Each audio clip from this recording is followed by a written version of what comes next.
Salut à tous, c'est Captain Bub, je suis très content de vous retrouver pour une toute nouvelle vidéo où l'on va parler manga. Pas de Dragon Ball ce coup-ci, donc je te rassure Sarah, tu peux regarder la vidéo, car aujourd'hui on va parler de l'attaque des titans, aka Shingeki no Kyojin, aka J'ai un accent de merde, aka DJ balance l'intro.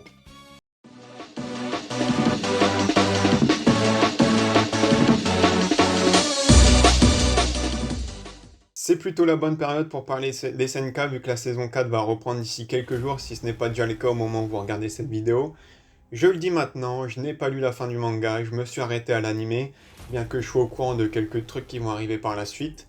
Pour cette vidéo, il vaudrait mieux que vous soyez à jour sur l'animé, car il est possible que je parle un petit peu du début de la saison 4, même si c'est pas le thème majeur de la vidéo, puisque vous l'aurez vu au titre, le sujet de cette vidéo c'est le fait que j'ai failli passer à côté de ce chef-d'œuvre qu'est SNK. Et oui, j'ai dit chef-d'œuvre, car maintenant si je devais faire un classement, un top 10 de mes mangas préférés, il est clair que SNK figurerait dedans. Et du coup là vous me direz mais comment se fait-il Captain que tu as failli passer à côté d'un manga que tu aimes autant aujourd'hui? Comment ça a pu se passer? Raconte-nous. Eh bien assis-toi, je vais te raconter tout de suite. Il était une fois un bébé avec une queue de singe qui atterrissait sur Terre et qui fut trouvé par un vieillard.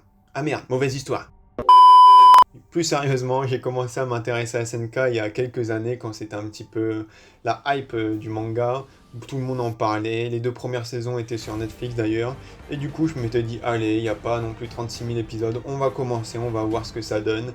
Et direct, j'avais accroché au manga, voilà, avec cet univers un petit peu moyenâgeux où l'humanité est acculée par des titans et qui du coup est obligée de se cacher derrière des remparts. J'avais kiffé direct le concept, je me disais mais comment personne n'y avait pensé avant, c'est un truc de malade, c'est tellement bien, tellement simple mais tellement bien. En plus l'anime était un petit peu violent, ouais, il y avait pas mal de morts, c'était un manga beaucoup plus adulte et sérieux et tu le sentais direct.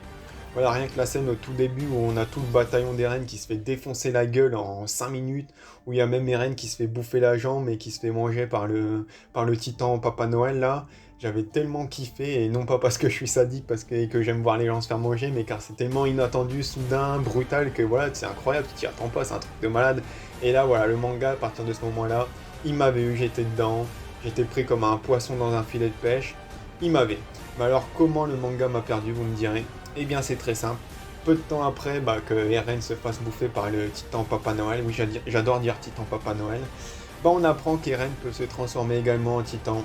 Et c'est à partir de là où j'ai pas du tout aimé ce twist scénaristique, au point justement de lâcher manga, rien que pour ça, vous me direz. Et oui, car voilà, ça me faisait un petit peu tout perdre de ce qui m'avait attiré dans cet animé, où on avait justement ce côté l'humanité face aux titans.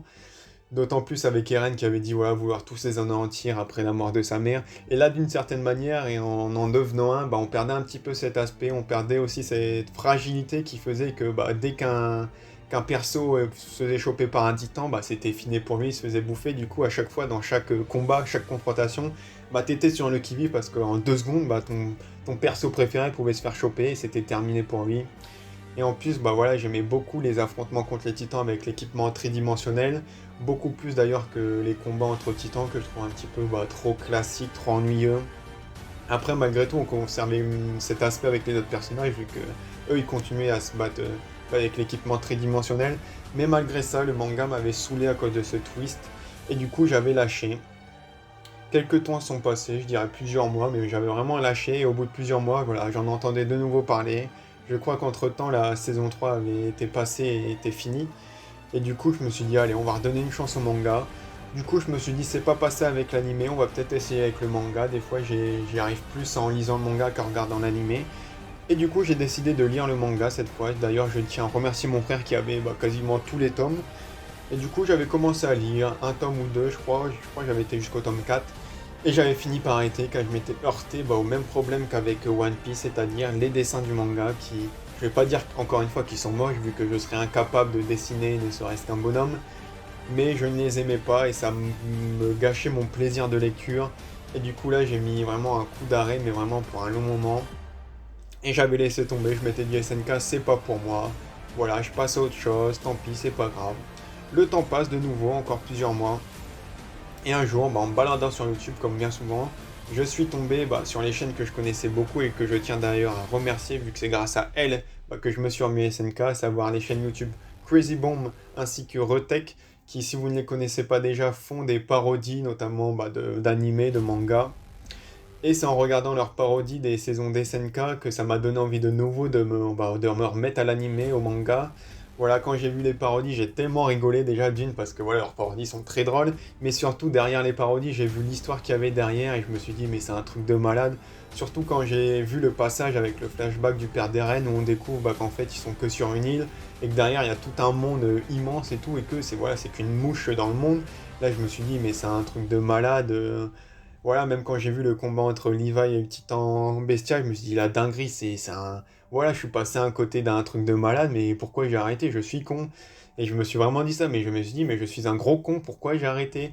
Et du coup, direct après avoir vu ça, je me suis repris direct. Voilà, j'ai recommencé au tout début la saison 1 sur Netflix. J'ai tout rematé, voilà, les deux saisons sur Netflix. Et après la troisième saison, bah, il était pas sur Netflix à l'époque, du coup, je l'ai regardé en streaming. Et j'ai dû me faire ça, mais franchement, je sais pas, mais en 2 semaines, j'ai dû me mater les trois saisons. Et franchement, je me suis régalé, c'était un truc de malade. En plus, ce qui est bien avec l'animé de SNK, du coup, c'est qu'il n'y a pas 15 000 épisodes avec des fillers à n'en plus finir. Non, c'est juste l'histoire, c'est terminé. Voilà, t'as 60 épisodes, 70. Et voilà, c'est concis, c'est rapide. Chaque épisode a une utilité. Voilà, quand tu vois que One Piece 1000 épisodes, avant, t'es en sûr quand tu vois ça. Tu réfléchis à 10 fois avant de te mettre dans l'animé. Alors que SNK, c'est plus tranquille. Du coup, l'avantage que j'ai donc, c'est que j'ai repris SNK.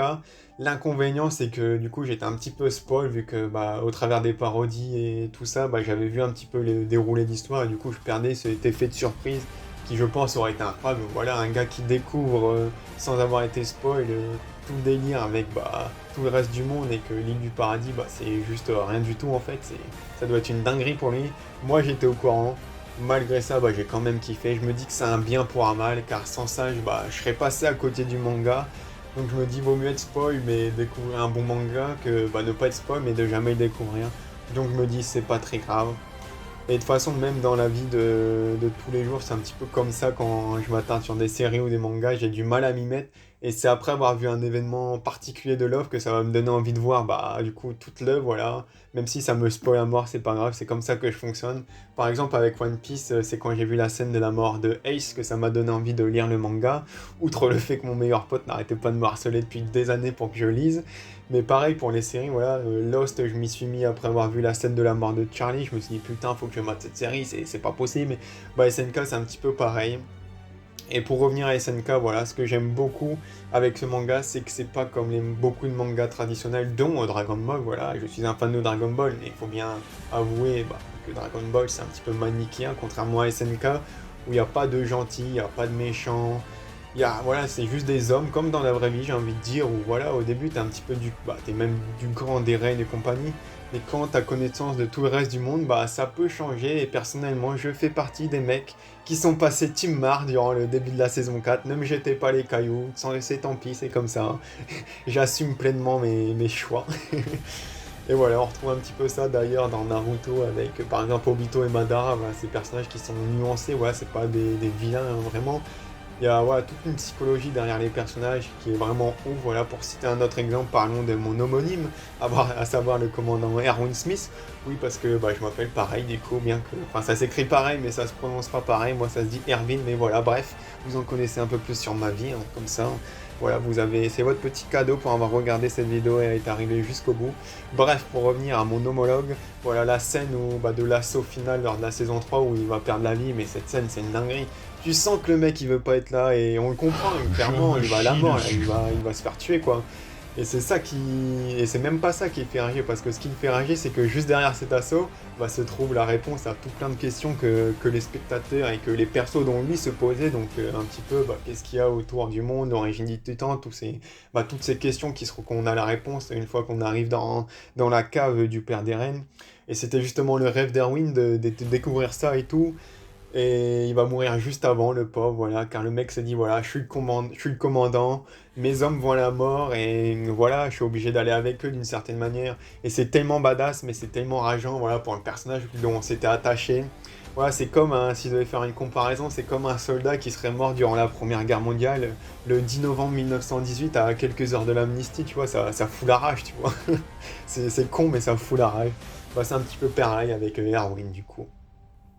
Donc voilà, on arrive au bout de la vidéo, je crois. Finalement, j'ai pas tant parlé que ça de la saison 4. dont le début est juste incroyable. Voilà, je me suis régalé. C'était quand? C'était l'année dernière, c'était diffusé, je crois. Je me suis régalé.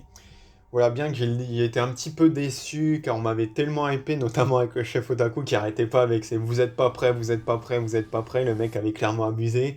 J'avais kiffé, mais légèrement un petit peu déçu, j'en entendais trop. J'ai hâte de voir bah, du coup la partie 2 de cette saison 4. Je ferai peut-être des reviews si je trouve que j'ai des choses intéressantes à dire sur ces épisodes. Sinon, bah, il n'y en aura pas, donc je verrai bien et vous verrez bien par la même occasion. Pour conclure sur cette vidéo, pardon, je tiens juste à dire une dernière chose.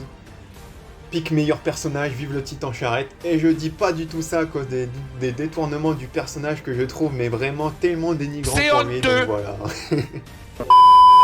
Bref, je vous remercie d'avoir regardé la vidéo jusqu'à là. N'hésitez pas à mettre votre like, vous abonner. Et je vous dis à la prochaine pour une prochaine vidéo. Bye bye.